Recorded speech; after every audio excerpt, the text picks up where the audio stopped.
পড়া না পারলে শাস্তি দ্বিগুণ হবে তোমার। বলো আজ কি পড়া ছিল? আর এখনো দাঁড়িয়ে আছো কেন? কান ধরো আর বেঞ্চের উপর দাঁড়াও। স্যার, আজকে মাফ করে দেন প্লিজ, বেঁচে থাকতে আর আপনার নাম মুখে আনবো না। হ্যাঁ। চুপ! আমি তোমার কোনো কথা শুনতে চাই না, দাঁড়াও। হ্যাঁ, ধরতেছি কান বলে বেঞ্চের উপর দাঁড়িয়ে, আর সবাই হাসতেছে আমাকে দেখে। খাটাস, মুরগি চোর, গরু চোর, মরা বাদুর, চিকা, পচা গাব, আমি দেখে নিব। এবার বলো, পড়া কমপ্লিট হয়েছে? মনে তো হয় না। স্যার, কানে ধরে দাঁড়িয়েছি না, পড়া কেন বলবো? ওকে গুড, দাঁড়িয়ে থাকো। আর ছুটির পর আমার সাথে দেখা করবে। এদিকে দেখি সবাই হাসাহাসি করছে। একটা ধমক দিলাম, এখানে কি কমেডি চলছে যে হাসাহাসি করতে হবে? সবাই চুপ হয়ে গেল। এবার পড়া শুরু করলাম। আমি কান ধরে দাঁড় করিয়ে রাখছে। এখন শখ মিটেনি, আবার ছুটির পর দেখা করব ভালো করে।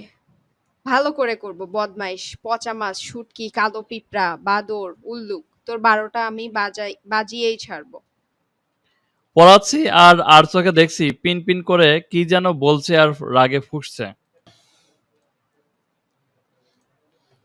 তোমার শাস্তি তো এখনো বাকি মিস ঝিনুক। এটা তো ক্লাস দেখানো ছিল। ছেলেদের সাথে ঘেঁষাঘেঁষি এই শাস্তি তো রয়েই গেছে। কি বদমাইশ, আবার আমার দিকে তাকাইয়ে মিট মিট করে হাসে। আজ হাসি বের করব, পুরোটা ক্লাস দাঁড় করিয়ে রাখছে। ওকে স্টুডেন্ট, আজ ক্লাস এই পর্যন্ত। সবাই ভালো থেকো। আর পড়া কমপ্লিট করে আনবে। এই যে কান ছাড়েন, আর যাওয়ার আগে আমার সাথে দেখা করবেন। আর নয়তো আগামীকাল এক পায়ে দাঁড় করিয়ে রাখবো। বলেই বের হলাম। যাচ্ছি। পুরো ক্লাস আমাকে দাঁড় করানো, আবার শাসিয়ে যাওয়া। অনেক তো দাঁড়িয়ে থাকলি, এবার বস। তোকে তো আমরা কত ইশারা দিলাম, বুঝলিই না আমার কথা। চুপ, তুই একটা কথাও বলবি না, মাথা গরম আছে এমনি। সুইংগাম খাবি? চাপার শক্তি বেড়ে যাবে। তোকে টিপস দিতে বলিনি, চুইংগাম দে। আর চল হাঁটতে থাকি, আবার তো দেখা করতে হবে। আমার তুই সামনে হাঁটতে থাক, আমি আসতেছি। খচ্চর, আজ তোরে কি যে করব, বদমাইশ। বদমাইশগিরি জীবনে তোরে ছুটাবো বলে অফিসের রুমে গেলাম। স্যার, আসবো? জি আসেন আসেন, আপনার জন্য ওয়েট করছিলাম। আমাকে কেন ডাকছেন এটা বলেন। পিয়াসের সাথে তোমার এত কিসের ভাব? কি হয় তোমার?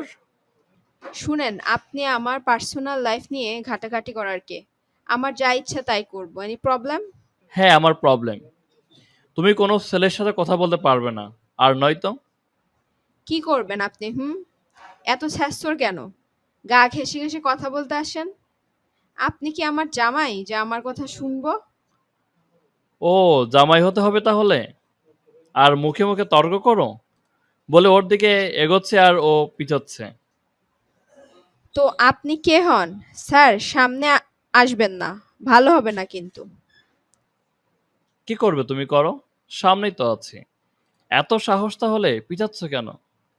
ঝাঁঝালো কণ্ঠে বললাম। আল্লাহ, এবার তুমি বাঁচাও, বজ্জাতটা আমার সামনে আসে কেন? পিছুতে পিছুতে একবার দেয়ালের সাথে মিশে গেছি।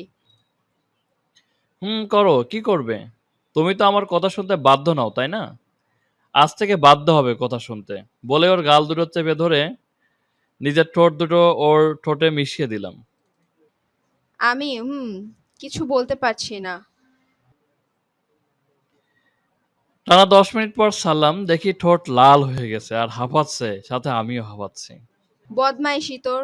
আমার দম বন্ধ হয়ে যাচ্ছিল, মনে হচ্ছিল এই বুঝি মরে যাব। চোখ দিয়ে পানি বের হয়ে গেছে। ফাইজলামি পেয়েছেন? আপনি স্যার না গুন্ডা? আমি প্রিন্সিপাল স্যারের কাছে বিচার দিব আপনার নামে, যেন আপনাকে রিজাইন নিতে বলে। বিচার যেহেতু দিবে তাহলে কিস কম পড়ে গেল না?